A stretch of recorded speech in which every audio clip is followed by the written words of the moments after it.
नमस्कार, आप देख रहे हैं नेशनल वॉइस और मैं हूं आकाश द्विवेदी। 492 साल पहले से लेकर ही प्रभु श्री राम के नाम पर कई विवाद उठे और इन विवादों का सिलसिला उस वक्त और ज्यादा बढ़ गया जब 1990 के बाद से इस पे सियासी घमासान शुरू हुआ। चाहे वो कार सेवकों पर चली हुई गोली के विषय में बात की जाए या 1992 में बाबरी विध्वंस की बात की जाए या फिर कोर्ट में खिंचे हुए एक लंबे समय तक पर चले हुए केस की बात की जाए, लेकिन इस देश की सियासत में राम मंदिर बेहद ही अहम रहा है। जहां कई राजनीतिक दलों की बात की जाए तो खास तौर पे भारतीय जनता पार्टी राम के नाम पर राजनीति करती हुई पूरी तरीके से स्पष्ट तौर पर दिखाई दी थी। भारतीय जनता पार्टी की ओर से उनके प्रमुख नेता लाल कृष्ण आडवाणी रथ यात्रा लेकर भी निकले हुए थे, लेकिन इन सभी घमासान का, इन सभी सियासी अटकलों पर अब विराम लग चुका है। आज प्रधानमंत्री नरेंद्र मोदी के द्वारा भव्य राम मंदिर निर्माण की आधारशिला रख दी गई है। इसी पर चर्चा करने के लिए हमारे साथ कुछ मेहमान खास मौजूद हैं, जिसमें अभी हमारे साथ मौजूद हो चुके हैं श्री अजय त्रिपाठी जी, जो कि समाज सेवी हैं। इसके अलावा श्री शैलेंद्र तिवारी जी हैं, नेता हैं, और केसी जैन जी हैं, नेता बीजेपी से। श्री अतुल मिश्रा जी हैं, महाकाल मंदिर के वरिष्ठ पुजारी हैं। इसके अलावा केडी सिंह जी, जो कि अधिवक्ता हैं, वो भी अपनी राय इस पूरे प्रकरण पर रखेंगे। प्रियंका गुप्ता जी राजनीतिक विश्लेषक के तौर पर हमारे साथ यहाँ मौजूद हैं। हम चर्चा शुरू करें इससे पहले सबसे पहला सवाल और सबसे सीधा सवाल करेंगे भारतीय जनता पार्टी से, यहाँ पर नेता केसी जैन की ओर से। केसी जैन जी, आपसे इसमें सीधा सवाल ये है कि आज आधारशिला रख दी गई है, लेकिन अंदर खाने की बात की जाए या संत समाज की बात की जाए तो इस आधारशिला पर ही विरोध भी काफी हुआ था। शंकराचार्य स्वरूपानंद सरस्वती ने इस पर विरोध कहा। इसके अलावा कोरोना काल चल रहा है, इतनी जल्दी क्या थी कि आज ही के दिन पर यह आधारशिला रख दी गई? देखिए, जो कोरोना काल है इसका क्योंकि अभी कोई वैक्सीन नहीं है, कितना समय लगेगा ये स्पष्ट नहीं। दूसरी बात ये कि विरोध की बात है तो लगभग 150 पौने 200 धर्माचार्य कार्यक्रम में उपस्थित रहे और सबकी ये मंशा थी कि कार्यक्रम आज की डेट में हो और कहीं पे किसी ने भी कोई आपत्ति उस कार्यक्रम पे नहीं की। दूसरी बात ये रही कि जो समय की बात, समय को लेकर के प्रश्न उठा कि जो समय है वो अच्छा नहीं है या जो ग्रह नक्षत्र हैं वो अनुकूल नहीं है। तो बाकी जो धर्माचार्य थे सबकी राय मशवरा ले करके उसके बाद में निर्णय लिया गया। ये निर्णय कोई माननीय सिर्फ प्रधानमंत्री जी का, मोदी जी का निर्णय नहीं था। सारे धर्माचार्यों से निर्णय ले करके राय मशवरा लेने के बाद में ही ये निर्णय लिया गया कि आज की डेट में कार्यक्रम हो। तो और कोई ना कोई डेट तो निश्चित होनी थी। फिर डेट पे सवाल उठने का कोई मतलब ही नहीं है। नहीं, डेट पर सवाल उठने का मसला हर तारीख कहीं ना कहीं जुड़ी रहती है। डेट पर सवाल उठने का मसला यहाँ पर इसलिए शुरू होता है क्योंकि राम मंदिर निर्माण की बात हो, चाहे राम मंदिर के आंदोलन की बात हो, कई लोग जुड़े रहे और कोरोना के नए गाइडलाइन और अधिनियम के तहत बहुत से लोग सम्मिलित नहीं हो पाए। तो इतनी जल्दबाजी किस बात की? देखिए, ये जनता की इच्छा थी और पूरा समाज ये चाह रहा था, पूरे भारत देश की जनता ये चाह रही थी कि भगवान, लंबे समय से भगवान रामलला पंडाल में विराजमान है और जब माननीय उच्चतम न्यायालय का निर्णय आ गया है तो अब और इंतजार नहीं करना चाहिए। और माननीय प्रधानमंत्री जी ने भी अपने उद्बोधन में बाद में कहा कि अब इंतजार और नहीं होना चाहिए था और हमें अग्रसर होकर के जल्दी से जल्दी इसकी जो मंदिर के निर्माणशिला है, जो नींव है, वो रखनी चाहिए थी। उसी को लेकर के आगे बढ़ करके उन्होंने उस आधारशिला को आज रखा और पूरे देश की जनता ने उसका स्वागत किया है। हम लोग भी उसका स्वागत करते हैं। मैं दूसरा सवाल केडी सिंह जी आपसे लेना चाहूँगा कि कांग्रेस पार्टी की ओर से कमलनाथ का एक बयान आया कि आज राजीव गांधी जी का सपना पूरा हो गया है, लेकिन राहुल गांधी 2007 के चुनाव में यह बात कहते हुए नजर आए थे कि अगर कुर्सी पर नेहरू परिवार का कोई आदमी बैठा हुआ होता तो बाबरी विध्वंस न होती। वहीं दिग्विजय सिंह का भी एक बयान सामने आया, लेकिन आज प्रियंका गांधी और राहुल गांधी दोनों लोगों ने ट्वीट करके शुभकामनाएं दे दी है। तो कांग्रेस अब किस धड़ की ओर जा रही है और क्या राजनीतिक इसकी पराकाष्ठा होगी या किस गतिविधियों पर अब ये आगे बढ़ेगी? अब देखिए कांग्रेस का क्या स्टेटमेंट रहा और कांग्रेस ने क्या कहा, इस विषय पे बहुत ज़्यादा जानने की अब ज़रूरत नहीं है, क्योंकि ऑनरेबल सुप्रीम कोर्ट के आदेशानुसार रामलला विराजमान को सारी विवादित ज़मीन दे दी गई है। आपको थोड़ा सा फैक्ट बताना चाहूँगा कि सितंबर 2010 का जो माननीय उच्च न्यायालय का डिसीजन था, उसमें इस विवादित ज़मीन को 2.77 एकड़ को तीनों भागों में बांटा गया था, लेकिन ऑनरेबल सुप्रीम कोर्ट ने अपने निर्णय में सब कुछ स्पष्ट कर दिया। तो अब सवाल दिग्विजय सिंह जी क्या कहते हैं और राहुल गांधी क्या कहते हैं, इसके जगह पे ये सारे भारत को स्वीकार करना होगा कि जो राम की जन्मभूमि थे उस पे भव्य राम मंदिर निर्माण का सपना साकार हो गया है और सभी भारतीयों को इसका स्वागत करना चाहिए, अभिनंदन करना चाहिए। और इस तरह के नहीं, स्वागत अभिनंदन चारों ओर से हो रहा है, लेकिन हमारे साथ इस समय मौजूद हैं उज्जैन महाकाल मंदिर से वरिष्ठ पुजारी जी। इनसे मैं जानूंगा एक सवाल जो अपने आप में बेहद अहम और बेहद खास है। उस सवाल की वजह इसलिए बन जाती है क्योंकि विश्व हिंदू परिषद के द्वारा एक नारा काफी प्रचलन में रहा।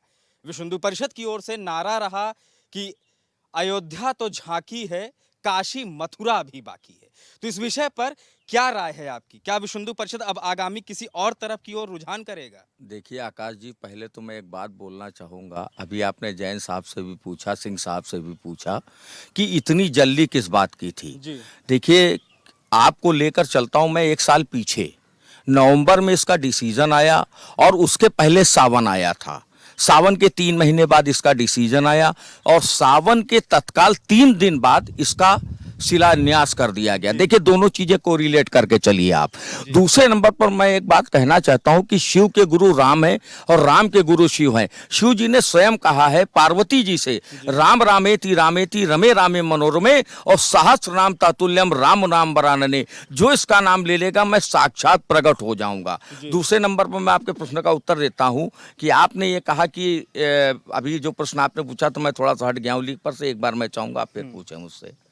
मेरा बहुत सीधा सा सवाल ये है कि विश्व हिंदू परिषद का लगातार कई बार नारा रहा कि अयोध्या अभी तो झांकी है, काशी मथुरा बाकी है। तो किस चीज की ये बाकी होने का नारा है और आगे क्या रणनीतियां हैं? देखिए, ऐसा है कि वो तो विश्व हिंदू परिषद के शीर्षस्थ नेता ही बता सकते हैं, लेकिन हो सकता है कि जो 1 अरब 30 करोड़ जनता का जो संबल उनको मिला है इस समय पर, जो 497 साल को लेकर आप चलिए तो उस लड़ाई पर विजय प्राप्त करने के बाद कहीं ना कहीं आदमी बूस्टअप होता है, उसमें एक हौसला आता है और वो आगे बढ़ने की चेष्टा करने लगता है। तो मतलब ये हम मान के चले कि भगवान राम की आपने चर्चा की, उनके जो आराध्य हैं भगवान शिव की आपने चर्चा की, तो हम ये मान के चले कि ये जो बूस्टअप आपको मिला है तो काशी की जो झांकी है वो भी आप दिखाने के लिए तैयार हो गए? देखिए, वो समय काल परिस्थिति पर निर्भर करेगा और ये निर्णय हम लोगों ने नहीं लिया, ना विश्व हिंदू परिषद ने लिया,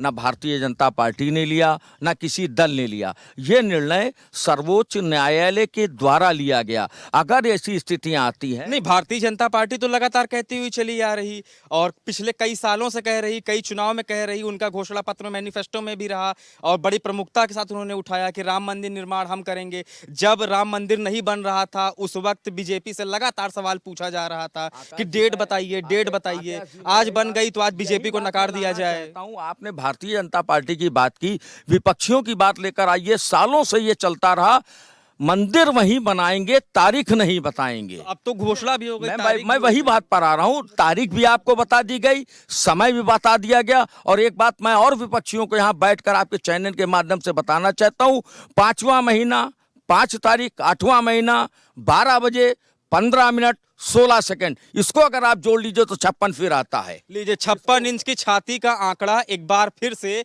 यहाँ पर पूरी तरीके से सामने आ गया। यहाँ के उज्जैन मंदिर से पुजारी जी हैं, इनका कहना यह है कि 56 इंच की छाती की वजह से आज का दिन यहाँ पर तय किया गया कि क्यों आज ही के दिन पर प्रधानमंत्री नरेंद्र मोदी ने राम मंदिर की आधारशिला रखी। हमारे साथ मौजूद हैं बात करने के लिए श्री रजा रिजवी जी हैं। हम सीधे इनकी ओर रुख करते हैं और इनसे जानना चाहेंगे कि सपा, आज अखिलेश यादव सपा सुप्रीमो, इन्होंने ट्वीट करके राम मंदिर निर्माण पर बधाई तो दे दी। आप बहुत वरिष्ठ पत्रकार हैं, आपने उस दौर को भी देखा 1990 में जब कार सेवकों पर गोली चलाई गई थी। आज इनका ट्वीट करना ये कहां तक सही है, या क्या अब पूरी राजनीति अभी भी राम के खेमे पर ही होगी?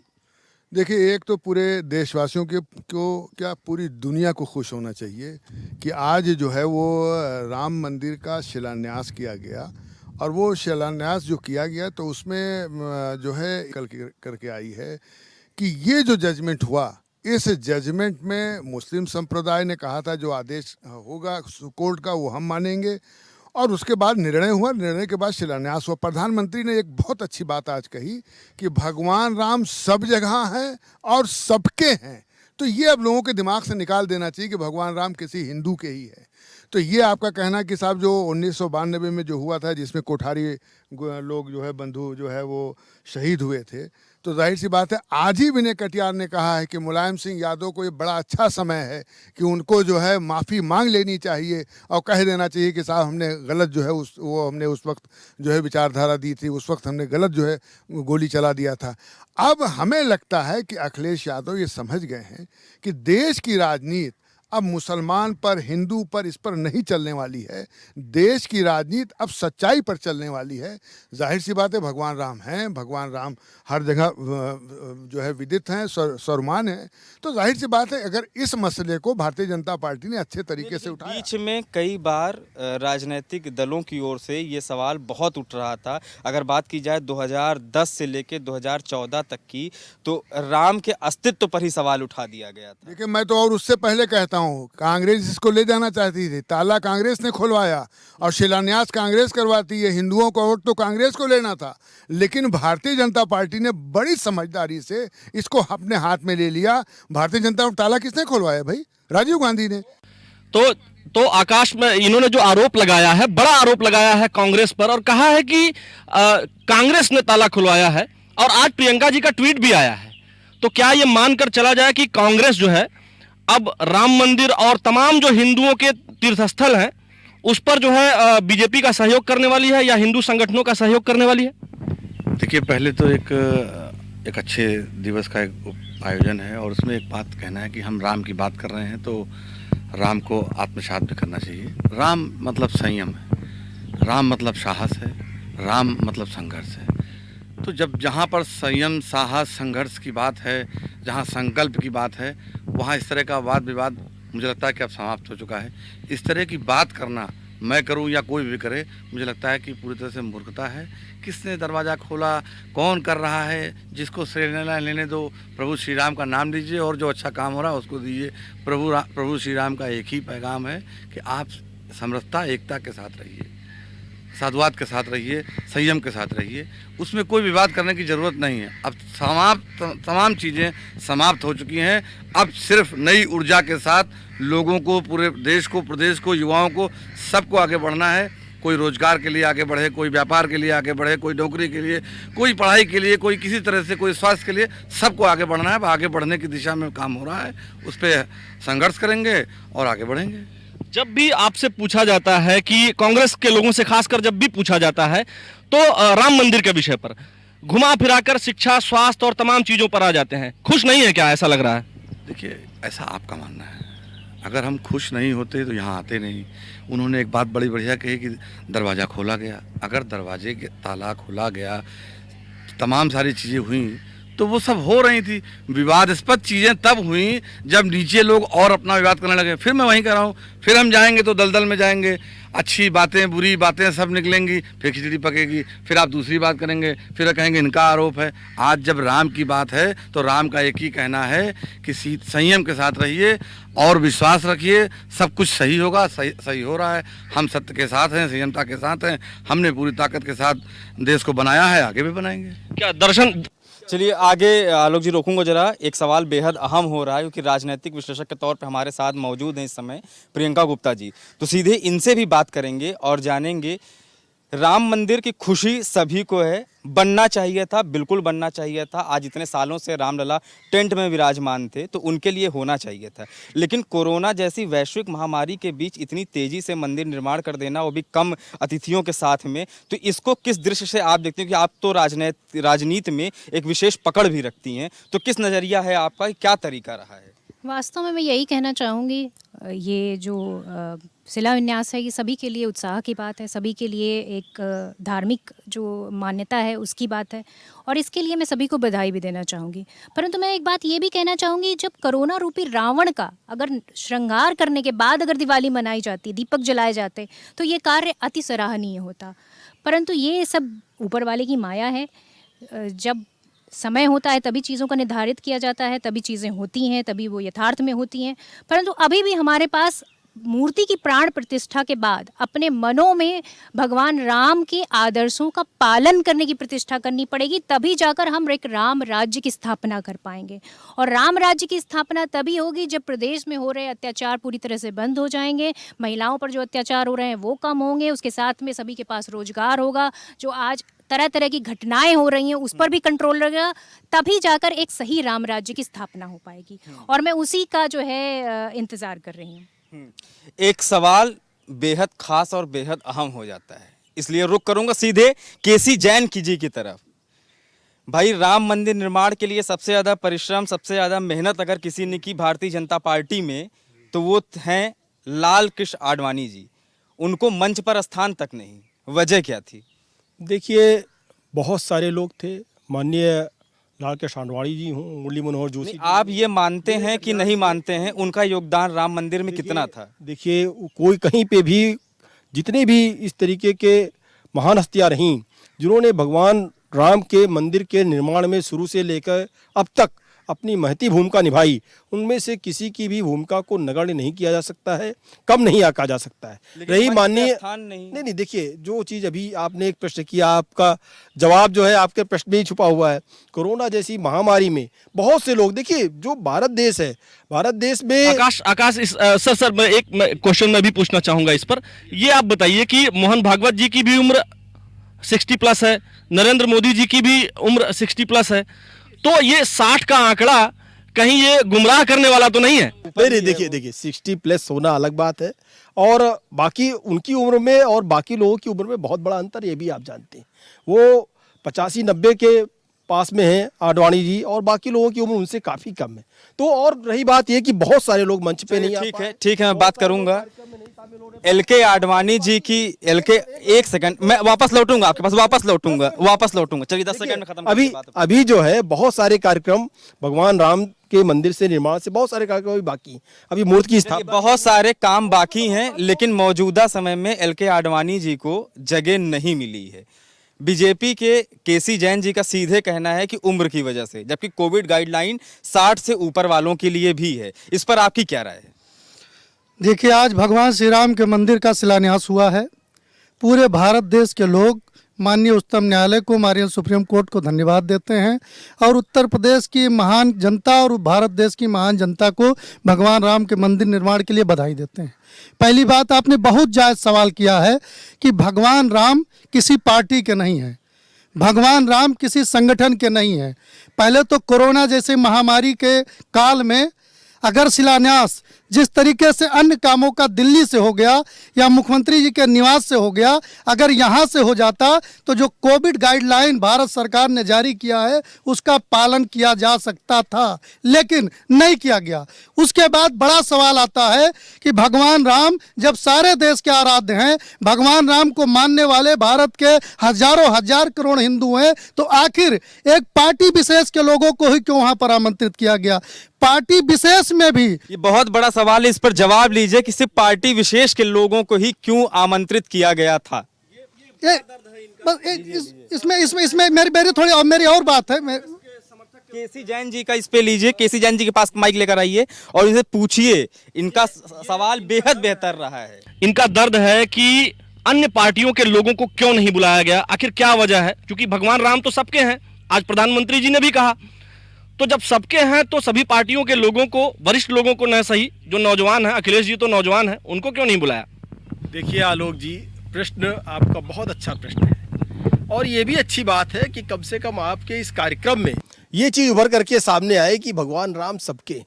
ये बात सही है कि भगवान राम सबके हैं, लेकिन पार्टियां राजनीतिक कारणवश और राजनीतिक लाभ लेने के लिए, कहीं ना कहीं वर्ग विशेष को संतुष्ट करने के लिए और तुष्टीकरण की राजनीति के चलते जो अन्य पार्टियां हैं उन्होंने क्या किया, किसी ने ताला जरूर खुलवाया, लेकिन किसी ने ताला उसके बाद बंद भी करवाया। उसके बाद में क्या हुआ, किसी ने वहाँ पर गोलियां भी चलवाई। तो ये अगर भगवान राम सबके हैं और सब लोग उनमें, सबकी उनमें आस्था है, उसके बाद में इस तरीके की राजनीतिक विसंगतियां क्यों, इस तरीके का खेल क्यों खेला गया कि संप्रदाय विशेष को संतुष्ट करने के लिए लगातार राजनीति होती रही। लेकिन भारतीय जनता पार्टी, यही कल्याण सिंह जी मुख्यमंत्री नहीं, तो थे। भारतीय जनता पार्टी, एक से मेरा एक सवाल है, मुख्यमंत्री थे। एक सवाल मेरा है, लात मारने का काम किया, लेकिन वहां पर जिस केसी प्रकार जैन से जी- कार्यसेवकों पर कार्रवाई हुई, केसी वहां से जैन जी- भागने का काम नहीं किया। जी इस पर हमारा सवाल है, भारतीय जनता पार्टी के प्रवक्ता महोदय बैठे हैं। जब राम जन्मभूमि मंदिर आंदोलन को कोई जानता नहीं था, कांग्रेस ने इसका ताला खुलवाया। भारतीय जनता पार्टी के नेता लाल कृष्ण आडवाणी जी इस मुद्दे को लेकर के पूरे देश में गए। आदरणीय मुरली मनोहर जोशी जी पूरे देश में गए। कल्याण सिंह गवर्नमेंट थी, कल्याण सिंह जी के मुख्यमंत्रित्व काल में वो बाबरी मस्जिद का ढांचा ढाया गया और कल्याण सिंह ने मुख्यमंत्री की कुर्सी को लात मार दिया। लेकिन आज के दिन जब भारतीय जनता पार्टी के नेता, देश के माननीय प्रधानमंत्री जी उसकी नींव रखने जाते हैं, तो उन्हीं कल्याण सिंह जी को वहां पर भारतीय जनता पार्टी आमंत्रित भी नहीं करती है। यह दुर्भाग्य है। देखिए, जब आप सबको साथ लेके चलने की बात करते हो, सबका साथ सबका विकास की बात करते हो, सर्वे भवंत सुखना की बात करते हो, तो आप दल को नहीं छोड़ सकते हो। दिलों को जोड़ने का काम करिए, दल को लेके ना चलिए। अगर आज आपने देश के संपूर्ण विपक्ष के नेताओं को वहां पर एक एक लोगों को आमंत्रित किया होता, एक सेकंड, और देश के सभी जात के धर्म गुरुओं को एक एक लोगों को अगर आज आप आमंत्रित किए होते, तो विश्व में आपकी ख्याति बढ़ती, आपके पार्टी की ख्याति बढ़ती। बात तो ये कहीं ना कहीं सही है। अगर सभी राजनीतिक दलों में से एक एक को बुलाया गया होता तो आज ये ज्यादा बेहतर होता। देखिए, आपके दो प्रश्न एक साथ हैं। एक तो ये है कि आपने आडवाणी जी को क्यों नहीं बुलाया। नहीं, आडवाणी जी का प्रश्न तो इसलिए उठता है क्योंकि भाई राम मंदिर के मुद्दे पर सबसे ज्यादा लड़ने वाले ही आडवाणी जी हैं। वही चीज है ना, आप कहें कि जोशी जी को क्यों नहीं बुलाया, आडवाणी जी को क्यों नहीं बुलाया, कल्याण सिंह को क्यों नहीं बुलाया। जब हम अपने ही इस तरीके के, जिनको आप मान रहे हैं, जिनको कि राम मंदिर, भगवान राम मंदिर से आंदोलन से जुड़े हुए इन महान हस्तियों को हम नहीं बुला पाए क्योंकि कोरोना की वजह से तमाम सारी और चलिए जैन साहब, आपकी ये बात हम मान लेते हैं।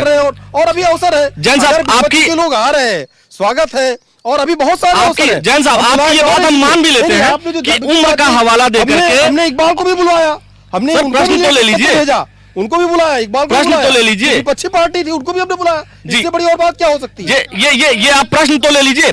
आकाश इनसे एक प्रश्न ले लें हम। को आमंत्रण दिया था आपके ही दल के लोग, जिन्होंने राम जन्मभूमि आंदोलन को यहाँ तक पहुंचाया, वो लोग चिल्ला चिल्ला के कह रहे हैं कि हमको निमंत्रण नहीं दिया गया है। जब आप अपने ही दल के लोगों को, जिनसे आपको डर लगता है कि उनकी लोकप्रियता न बढ़ जाए, उनको बुलाने में जब आप डरते हैं, तो विपक्षी दल के नेताओं को आप नहीं बुला सकते। ये गंभीर और बड़ा आरोप है कि राम मंदिर के नाम पर, एक सेकंड मैं एक सवाल ले लूं, ये गंभीर और ये एक बड़ा आरोप है कि राम मंदिर के नाम पर अभी भी सियासत क्या है। देखिए, ये दृष्टिकोण हो सकता है कुछ लोगों का इस तरीके से, सीधा और आरोप है। नहीं, देखिए, उनका अपना दृष्टिकोण हो सकता है। बाकी आज जो कार्यक्रम हुआ, पूरा देश उसका स्वागत कर रहा है। आज भी शाम को हम लोग, नहीं, स्वागत तो पूरा देश कर रहा है, लेकिन इसमें स्वार्थ तो नहीं है। नहीं, देखिए, ये दृष्टिकोण अपना अपना दृष्टिकोण है। जो लोग स्वयं स्वार्थी हैं, उनको स्वार्थ दिखाई दे पड़ सकता है, अन्य विपक्षी पार्टियों को स्वार्थ दिखाई पड़ सकता है। ये तो स्वार्थ की रही बात। ये कोई स्वार्थ की राजनीति नहीं है। हमने कभी छोड़ा नहीं। एक सवाल सर आपसे है, ले लेते हैं, आलोक जी का भगवान सवाल राम ले को लेते हैं। छोड़ा। सर सवाल तो ले लीजिए। सवाल चूंकि आप सत्ता पक्ष में है, तो सवाल आप ही से पूछा जाएगा। शिवसेना के विधायक रहे पवन पांडे जी, राम मंदिर आंदोलन में उनकी बड़ी भूमिका थी। उम्र का आप हवाला दे सकते हैं कि आडवाणी जी की उम्र ज्यादा है, कोरोना का समय है, जोशी जी की उम्र ज्यादा है, कोरोना का समय है, लेकिन पवन पांडे तो अयोध्या के ही हैं, उनकी तो उम्र नहीं है इतनी ज्यादा, और उन्होंने नाराजगी भी जाहिर की है। उनको क्यों नहीं बुलाया? ये आप इस तरीके से एक एक करके देश के बहुत सारे लोगों का नाम ले सकते हैं, और अभी आपने लिया भी, कल्याण सिंह जी का भी लिया, हमारी पार्टी के ही माननीय जो है आडवाणी जी का भी लिया। तो ऐसे भी बहुत से लोग छूट गए हैं, हम ये नहीं कहते वही छूटे, बहुत से लोग छूटे हैं, क्योंकि एक निश्चित संख्या मात्र को लोगों को बुलाना था और जो साधु संत थे उनको भी बुलाना था, क्योंकि एक धार्मिक आयोजन था। और अभी बहुत सारे अवसर हैं आप लोगों के पास, हम लोगों के पास में, कि भगवान राम के जो अन्य कार्यक्रम है उसमें हम लोग सब लोग शामिल होंगे। चलिए, बिल्कुल ये बात आपकी मान ली गई। आप बताइए तिवारी जी कि ये जो अभी समय है, आज शिलान्यास हो गया, आज भूमि पूजन हो गया, लेकिन अभी जो परिस्थितियां बन रही हैं वर्तमान समय में, आपको क्या लगता है इस भूमि पूजन का भविष्य में बीजेपी फायदा उठाएगी, राजनीतिक लाभ इसका लेगी? देखिए, राम को मानना और राम की मानना दोनों में बड़ा फर्क है। तो जो आज पूजा पाठ में सम्मिलित लोग हैं वो राम को मानते हैं, राम की नहीं मानते। अगर राम की मानते तो कोई व्यक्ति, जिस तरह से अभी बातें चल रही हैं, कभी आडवाणी जी का नाम आता है, कभी कल्याण सिंह का नाम आता है, कभी जो है उमा भारती जब ज़्यादा उस पर अपना विरोध करती हैं तो बुला ली जाती हैं, इस तरीके के नाम आते हैं, तो जो लोग शांति से बैठे हैं वो नहीं बुलाए गए। और अब आप बात करते हैं कि हमने यहाँ पर ये किया, हम ये कर रहे हैं, आगे ये होगा, उसके पीछे ऐसा हुआ था, आगे ये होगा। तो जिस तारीख में आप आ सकते हैं, आप उस तारीख का जो है छोड़ नहीं सकते हैं, उस तारीख पे हट नहीं सकते हैं। बाकी जो लोग ऐतिहासिक लोग आना चाहते हैं वो नहीं आ सकते। इससे साफ साफ पता लगता है कि ये वो लोग हैं जो राम को तो मानते हैं, राम की नहीं मानते। तो राम की जो मानेंगे तो सबका साथ सबका विकास जो मुंह पे है वो दिल पे भी होगा। ये सारी चीज़ें, इसको अगर आप जोड़िए तो देखिए बहुत सुलभ बात है कि आप प्रभु श्री राम का पूजन पठन पाठन कर रहे हैं, तमाम चीज़ें हो रही हैं।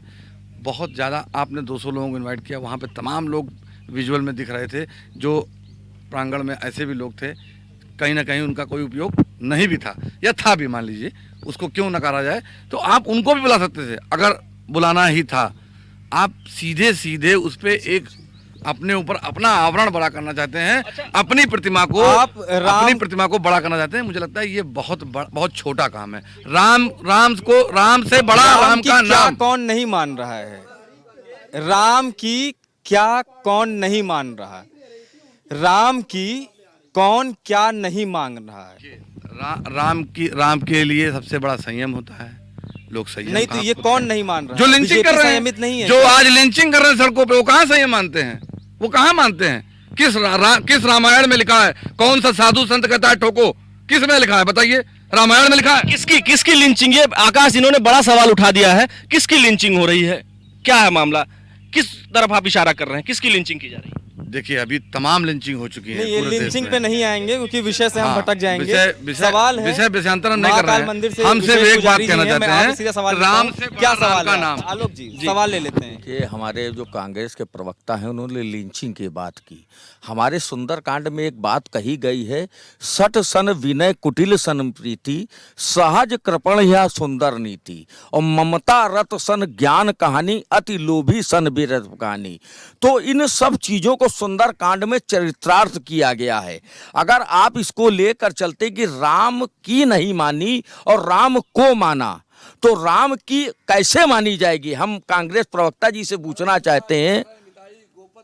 ये चौपाई युद्ध हो गया जी, आप क्या कहना चाहते हैं? सीधे है गरल सुधार रिपुकराई मिटाई गोपद सिंधु अनल सतलाई, सीधे उन्हीं के कांड में बात है। सीधे लूंगा राजनीतिक विश्लेषक प्रियंका गुप्ता जी के साथ और रिजवी साहब जो कि वरिष्ठ पत्रकार हैं, आप दोनों लोगों से ये विशेष सवाल होगा कि क्या अब राम मंदिर की आधारशिला रखने के बाद आने वाले चुनाव पे भारतीय जनता पार्टी को फायदा होगा या नुकसान होगा? वास्तव में जो चुनाव होते हैं वो जनता की जो मौलिक समस्याएं हैं उस पर बेस्ड होने चाहिए, और होते भी हैं, जिसमें आपकी शिक्षा आ जाती है, जिसमें व्यवसाय आ जाता है, जिसमें आपके रोजगार आ जाता है। वास्तव में समय बड़ा कठिन है। इस समय हमें पूरा फोकस जो करना चाहिए, जो हमें काम करने चाहिए, वो रिलेटेड टू कोरोना होने चाहिए। कोरोना को हमें पूरी तरह से कंट्रोल करना है, उसके बाद में कहीं जाके हमें उन चीज़ों पर वर्क करना है जो बेहद ज़रूरी हैं। आज के समय में व्यापार पूरी तरह से ठप हो चुके हैं, रोजगार जा रहे हैं, और साथ में जो अगर आप उत्तर प्रदेश के हालात देखें तो जिस तरह से अत्याचार बढ़ रहा है, जिस तरह से देखिए अपराध बढ़ बढ़ रहे हैं, वो सारी चीज़ें कंट्रोल होनी चाहिए, क्योंकि जनता वोट सिर्फ आंखें बंद करके नहीं देगी। लेकिन राम मंदिर के नाम पर तो पिछले कई सालों से वोट मांगा गया और इसका आंकड़ा भी देखने को मिला। भाई मैनिफेस्टो में बड़े अहम तरीके से मुद्दा था कि राम मंदिर निर्माण को लेकर अब आधारशिला रख दी गई है, तो क्या इसका फायदा भारतीय जनता पार्टी को होगा? राम मंदिर के निर्माण के साथ साथ में जनता की जो आशाएं हैं वो ये भी हैं कि हमारे लिए राम राज्य की स्थापना भी हो, भगवान श्री राम के जो आदर्श हैं उनको भी पालन किया जाए, उनका जो जो उन्होंने एक अपना आदर्श बना के चले हैं, एक अपनी जो उन्होंने छाप छोड़ी है हम लोगों के हृदय पे, वो भी पूरी हों। तो ये सारी चीज़ें जनता को हमेशा से चाहिए होंगी। ऐसा नहीं है कि आंख बंद करके मंदिर के नाम पर हम वोट कर देंगे, बिल्कुल नहीं करेंगे। हमें काम देखना होगा, हमें ये देखना होगा कि हमारे बच्चों का भविष्य क्या है, हमें अपनी अपनी आर्थिक स्थिति भी देखनी होगी, हमें समाज की स्थिति भी देखनी होगी, हमें सड़कों के गड्ढे भी देखने होंगे, हमें औरतों की सुरक्षा भी देखनी होगी, हमें ये सब कुछ देखना होगा, तभी जाकर हम वोट करेंगे। ठीक यही सवाल लूंगा मैं रिजवी साहब से भी, वरिष्ठ पत्रकार हैं, बहुत अच्छी तरीके से राजनीति को समझते हैं। क्या राम मंदिर निर्माण के बाद अब भारतीय जनता पार्टी को फायदा होगा? देखिए, प्रियंका जी कई बार कई चैनलों पे मेरे साथ बैठ चुकी हैं और बहुत ही सम्मानित हैं, लेकिन मैं इनकी बात से इत्तेफाक नहीं करता हूं, मैं इनकी बात का समर्थन नहीं करता हूं। चुनाव के मामले में कि साहब वो महिला विकास और स्कूल विकास और गड्ढा विकास, इसके मैं वो मतलब विकास तो होना चाहिए, लेकिन आप देख लिए देश और दुनिया में सबसे ऊपर धर्म होता है। धर्म के नाम पर आदमी अपना सर कटा सकता है और किसी का सर काट सकता है। धर्म इतना ऊपर हो जाता नहीं है, यानी मकसद मेरा नहीं, कोई भी धर्म इस बात की इजाजत तो नहीं देता है, इजाजत नहीं देता कोई धर्म है, हर धर्म में आकाश रिजवी साहब से मैं ये भी पूछना चाहूंगा कि भारत जो है, भारत रिजवी साहब ये जो आपने बात कही है धर्म के नाम पर, भारत एक सेक्युलर देश है, भारत एक सेक्युलर देश है, लोकतांत्रिक मूल्यों से चलेगा या धर्म के अनुसार चलेगा, इसका आप जरा जवाब दे दीजिए। देखिए, ये सही है कि हमारा जो कॉन्स्टिट्यूशन है, जो हमारा संविधान है, वो एक सेकुलर है, लेकिन आदमी के दिलों में क्या है? आदमी के दिलों में जो है वो आस्था है धर्म के प्रति। तो आज अगर आप समझिए कि प्रधानमंत्री जी ने, आप देखिए जो भगवान राम की मूर्ति थी उसके सामने जो शाश्वत दंडवत किया है, करोड़ों करोड़ों करोड़ों करोड़ों हिंदू उनके फेवर में हो गया, उनके स्टाइल से।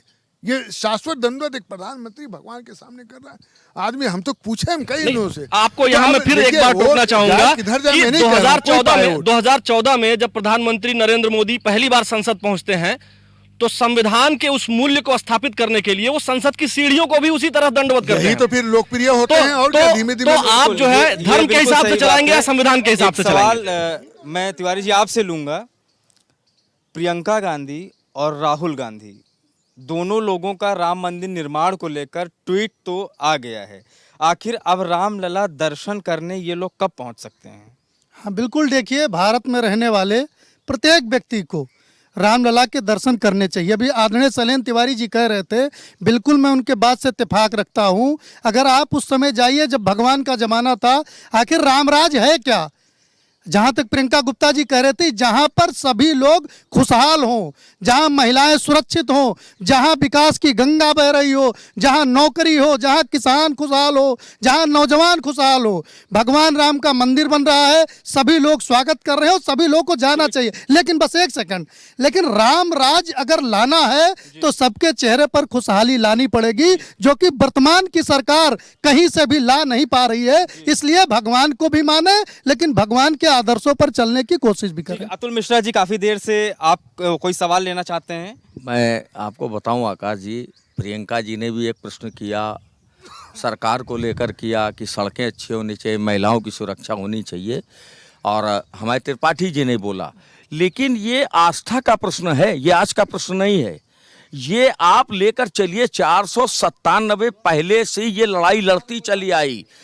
एक मिनट मैं अपनी बात कंप्लीट करूं शैलेंद्र भैया, मैं 1 मिनट बात अपनी कंप्लीट कर लूं। आस्था से बड़ा विकास नहीं होता है, धर्म से बड़ा देश नहीं होता है। अगर जहां पर 1 अरब 30 करोड़ जनता की मांग लगातार इस राम मंदिर को लेकर चलती रही और उस राम मंदिर के लिए लड़ाई चलती रही, 497 साल से कितनी लड़ाइयां होती रही, कितने लोग आहूत हो गए, कितने लोगों ने प्राणों को दे दिया। अगर उस चीज को आज हम प्राप्त कर रहे हैं तो ये भगवान राम के आदेशानुसार ही प्राप्त हो रहा है। और आपने कहा रामराज की स्थापना। तो जब किसी देश में अगर अच्छा राजा आता है, आज हमारे भगवान राजा के रूप में वहां पर बैठा ले गए, उनकी भूमि पूजन किया गया, तो आज हमने अपने राजा को स्थापित किया है। और मैं प्रियंका जी और त्रिपाठी जी आपसे करबद्ध प्रार्थना करता हूं कि आने वाले सालों का इंतजार कीजिए। अभी राम आए, राम राज्य निश्चित हिंदुस्तान में आएगा। राम राज आएगा। एक सवाल केसी जैन जी से ले लें, इसके बाद सीधे फिर सभी अतिथियों का फाइनल कमेंट्स लेंगे। केसी जैन जी, अभी तक राम मंदिर बनवाने के नाम पर वोट मांगा गया भारतीय जनता पार्टी की ओर से, क्या आने वाले चुनाव में भी राम मंदिर का जिक्र होगा? देखिए, भारतीय जनता पार्टी ने सिर्फ भगवान राम के मंदिर के निर्माण के नाम पर वोट नहीं मांगी। दूसरी बात यह कि अभी जो बात आई कि संविधान, देश का संविधान सबसे ऊपर है, सारे धर्म उसके बाद में हैं। आप देखिए, अभी कोरोना काल आया, सारे मंदिर बंद हो गए, सारे मस्जिद बंद हो गए, सारे गुरुद्वारे बंद हो गए। जीवन की रक्षा सर्वोपरि है और संविधान सबसे ऊपर है। और इसी संविधान के अंतर्गत ही सुप्रीम कोर्ट के निर्णय का इंतजार किया गया। जब माननीय उच्चतम न्यायालय ने निर्णय दिया, तब जाकर के ये आज आधारशिला भगवान राम के मंदिर की रखी गई। तो भारतीय जनता पार्टी संविधान को सबसे ऊपर मानती है। और रही बात विकास और काम की, वो लगातार भारतीय जनता पार्टी की सरकार जब से केंद्र में आई है वो लगातार कर रही। आप देखिए, अगर आज से 6 साल पहले, 7 साल पहले माननीय प्रधानमंत्री जी को देश ने चुना और उसके बाद दोबारा क्यों चुना, उससे ज़्यादा सीटें आई। तो हम काम कर रहे हैं, जनता हमसे संतुष्ट है और लगातार काम हो रहा है। लेकिन अगर भगवान राम का मंदिर अयोध्या में नहीं बनेगा, भारत देश में नहीं बनेगा, तो कहाँ बनेगा? चलिए, आकाश वकील साहब काफी देर से बोले नहीं है, अधिवक्ता भी हमारे बीच मौजूद है। हमारे बीच में अधिवक्ता भी मौजूद है। सर, आपसे हम ये जानना चाहेंगे कि ये जो संविधान की बात हो रही है, संवैधानिक मूल्यों की बात हो रही है, राम मंदिर का रास्ता संवैधानिक प्रक्रिया के तहत जो है वो साफ हुआ, तो आपको क्या लग रहा है कि भविष्य में ये जो राम मंदिर के निर्माण के बाद, अयोध्या के निर्माण के बाद मथुरा और काशी पे भी कोई संवैधानिक प्रक्रिया के तहत, कानूनी प्रक्रिया के तहत कोई बात बन सकती है क्या? देखिए, सबसे पहले तो मैं ये बताना चाहूँगा कि इससे ज़्यादा शर्म की बात और कुछ नहीं होगी कि जहाँ सारे सर्वे, पुरातात्विक सर्वे और सारे एविडेंस राम मंदिर के पक्ष में थे, वहाँ भगवान श्री राम को न्याय दिलाने में 134 वर्ष लग गए। और ये 134 वर्ष क्यों लग गए? क्योंकि तमाम पॉलिटिकल पार्टियों के लोग यहाँ बैठे हुए हैं जिन्होंने केवल राजनीति की। न्यायपालिका का दरवाज़ा 12 बजे रात में खोला गया कि नहीं साहब, राम मंदिर पर जजमेंट आ जाएगा तो हिंदुस्तान जल जाएगा। अभी सुप्रीम कोर्ट में जब रंजन गोगोई जी, ऑनरेबल चीफ जस्टिस, ने कहा कि नहीं, हम 5 दिन सुनवाई करेंगे, हम छुट्टी के दिन भी सुप्रीम कोर्ट खोलेंगे, लेकिन राम मंदिर पर मैं जजमेंट करके जाऊंगा, तो तमाम विपक्षी पार्टियों के वरिष्ठ अधिवक्ता, मैं नाम नहीं लेना चाहूंगा, वो लोग गए और कॉन्स्टिट्यूशन बेंच के सामने जाके कहे कि लॉर्डशिप, अगर राम मंदिर पर फैसला भी आ जाएगा तो हिंदुस्तान जल जाएगा। लेकिन मैं मोदी जी को बधाई देना चाहूंगा और श्रेय भी देना चाहूंगा कि उन्होंने कहा कि सारे लॉ एंड ऑर्डर मेंटेन करने की जिम्मेदारी हमारी है, ऑनरेबल सुप्रीम कोर्ट निष्पक्ष ढंग से अपना काम करे, और जिसके नाते हमारी न्यायपालिका ने निष्पक्ष ढंग से काम किया, 5 दिन सुनवाई की, राम मंदिर निर्माण का सारा श्रेय हमारी न्यायपालिका को जाना चाहिए। लेकिन हम ये कह रहे हैं कि रास्ता क्या काशी और मथुरा का भी इससे आप इसका उदाहरण देकर ले सकते हैं क्या? बिल्कुल बिल्कुल होना चाहिए। अगर टाइटल सूट कहीं भी है और अगर किसी मंदिर को तोड़ा गया है और मस्जिद जबरदस्ती बनाई गई है, तो इस राम के देश में, इस हिंदुस्तान में अगर ऐसा नहीं होगा तो क्या पाकिस्तान में होगा? जहां भी बाबर के समय में, अकबर के समय में हमारे कॉन्स्टिट्यूशन लीगल पॉइंट के ढंग से है। अगर ऐसा कहीं भी सर्वे आता है तो वहां की समय की भी बाध्यता है। फाइनल कमेंट्स लेंगे। राम मंदिर निर्माण की आधारशिला रख दी गई है। अब सभी लोगों का फाइनल कमेंट्स इस विषय पर कि अब आगे क्या अभी भी राम के नाम पर सियासत होगी या ये सियासत अब यहीं पर खत्म होगी? देखिए, ये सियासत यहाँ पर समाप्त नहीं होगी। 3 साल का समय दिया गया है भव्य राम मंदिर निर्माण का। 3 साल के बाद, अभी ये पहला साल चल रहा है मेंबर ऑफ पार्लियामेंट का, 3 साल का मतलब है 4 साल पूरा होगा। उसके बाद जब मंदिर का निर्माण खींचेगा तो जाहिर से बात है उसका असर भारतीय जनता पार्टी बहुत ही मजबूती से आम जनता पे उसको उठाएगी, और उठाने के बाद वो कोशिश करेगी कि वोट में जाए। प्रियंका जी, सियासत अभी चलेगी या खत्म? देखिए, सियासत तो कभी ख़त्म होती नहीं है, ये तो चलती ही राम रहेगी। के नाम की सियासत। मुद्दा हमेशा रहेगा, पर यह है कि हम अब ऐसा अगर आप देखें कि जो जनता है वो खुश है और बधाई के पात्र है, ताकि जो सबकी एक आस्था होती है, सबका एक विश्वास होता है, एक धार्मिक स्थली है जहाँ पर हम सबकी आस्था है, तो हम उसके सपोर्ट में हैं और उसके बधाई के पात्र हैं। और परंतु इसके साथ में मैं ये कहना चाहूँगी, अब हमें राम राज्य की स्थापना की ओर बढ़ना चाहिए और तत्कालीन जो सरकार है उसे अपने अपने विशेषता जो अपने कार्य हैं उससे ये प्रूव करना होगा कि हम राम राज्य की स्थापना में विश्वास रखते हैं कि सिर्फ राम नाम में विश्वास रखते हैं। ठीक है। राम मंदिर का शिलान्यास हो चुका है। भगवान राम के नाम पर जो भी राजनीतिक पार्टियां राजनीति कर रही थीं, अब उनको राजनीति बंद कर देनी चाहिए। अब विकास की बात करनी चाहिए, नौजवानों के रोजगार की बात करनी चाहिए, क्राइम जो बढ़ गए हैं उस पर रोक की बात करनी चाहिए, और एक जो भगवान राम चाहते थे पूरे देश में कैसे खुशहाली आ सकती है, अब उसकी बात करनी चाहिए।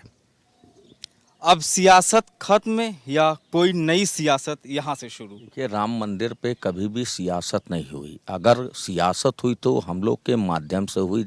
आपको पता है आकाश जी, अगर सियासत होनी होती तो धारा 370 नहीं समाप्त होती। अगर सियासत होनी होती तो आप ये मान के चलिए कश्मीर आज़ाद ना हुआ होता, महिलाओं का जो मुस्लिम महिलाओं का तलाक वाला मुद्दा था वो भी समाप्त ना हुआ होता। तो मुझे तो यहाँ ये लगता है कि जो माननीय प्रधानमंत्री जी हैं वो हमेशा कहते थे सबका साथ, सबका विकास और सबका विश्वास। हो सकता है आगामी आने वाले चुनाव में इसके साथ में एक शब्द और जोड़ दिया जाएगा और देखिएगा कि जो जनता है, भारत की जो जनता है, जहाँ आस्था का प्रश्न है वो उसकी अपनी आस्था है, लेकिन देश भी पहले है और उसकी समस्याएं भी हैं। उन समस्याओं को भी भारतीय जनता पार्टी को लाना पड़ेगा। ठीक है। आप सत्ता पक्ष से हैं और राम मंदिर से बेहद जुड़े हुए, तो आपसे ये सवाल और ज़्यादा अहम होता है, सियासत अब यहीं पर खत्म या अभी कुछ और बाकी है? देखिए, हमारे साथ में आदरणीय अधिवक्ता महोदय जी जो बैठे हुए हैं, केडी सिंह जी, उन्होंने बहुत अच्छी बात कही कि बहुत सारी पार्टियां लगातार राजनीति करती रहीं भगवान राम पर, लेकिन भारतीय जनता पार्टी लगातार राष्ट्रवाद के मुद्दों को उठाती रही और राष्ट्रवाद से जुड़े हुए जो भी मुद्दे हैं उनको हल करने का लगातार भारतीय जनता पार्टी ने प्रयास किया है। और हमारे मुद्दे सिर्फ भगवान राम तक ही सीमित नहीं है, लेकिन हाँ, ये जरूर है कि जब जब हिंदुओं को दबाया जाएगा, ये एक जो हिंदू बाहुल्य राष्ट्र है, संविधान सर्वोपरि है, लेकिन अगर संप्रदाय विशेष को संतुष्टिकरण के साथ यहाँ पे पार्टियां काम करती रहीं, उसके खिलाफ भारतीय जनता पार्टी लगातार काम करती रही है, लगातार काम करती रहेगी। और जो विकास का काम है, सबको साथ में लेकर के भारतीय जनता पार्टी काम कर रही है, उसको लेकर के हम लोग आगे बढ़ रहे हैं। चलिए इसी पे फाइनल कमेंट्स लेंगे जी। सियासत खत्म या अभी बाकी? देखिए, हिंदुस्तान जैसे देश में भगवान राम की नाम की चर्चा हमेशा रहेगी और सियासत इसलिए रहेगी क्योंकि सियासत पार्टियां करती हैं। दूसरी बात मैं ये कहना चाहूँगा, अभी राम राज का मुद्दा उठ रहा है। राम राज तभी स्थापित होगा जो मोदी जी ने एक कहा है कि भय बिन होय न प्रीत।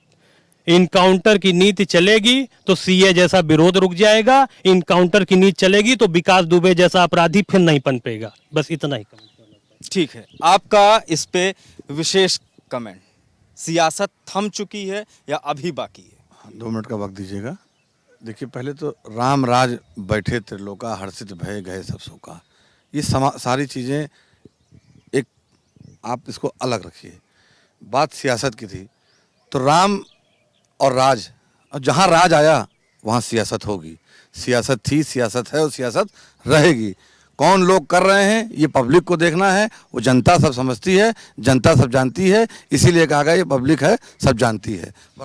राम के नाम पर कई बार लगातार सियासत चलती रही। हमारी इस चर्चा में और हमारी इस बहस में इतने बड़े अतिथियों के पैनल पे भी लगातार इस विषय को बार बार उठाया गया और बार बार ये सवाल भी चले कि अभी सियासत जारी रहेगी या ख़त्म होगी। ये आने वाले वक्त की तस्वीरों में ही साफ हो पाएगा। लेकिन फिलहाल भव्य राम मंदिर निर्माण की आधारशिला प्रधानमंत्री नरेंद्र मोदी के द्वारा रख दी गई है, जहां पूरा देश इस वक्त हर्ष मना रहा है। तो वहीं कई राजनीतिक पार्टियां भी अब उनके आगे के रोड मैप क्या होंगे, क्योंकि ये एक तौर पे साफ देखा जा सकता है कि राम मंदिर की नींव रखने के बाद भारतीय जनता पार्टी इस मुद्दे को क्या वाकई में और अलग तरीके से भुना सकती है। फिलहाल हमारे साथ चर्चा में जुड़ने वाले सभी अतिथियों का बहुत बहुत धन्यवाद और देश दुनिया की तमाम ताज़ा तरीन खबरों को देखने के लिए देखते रहिए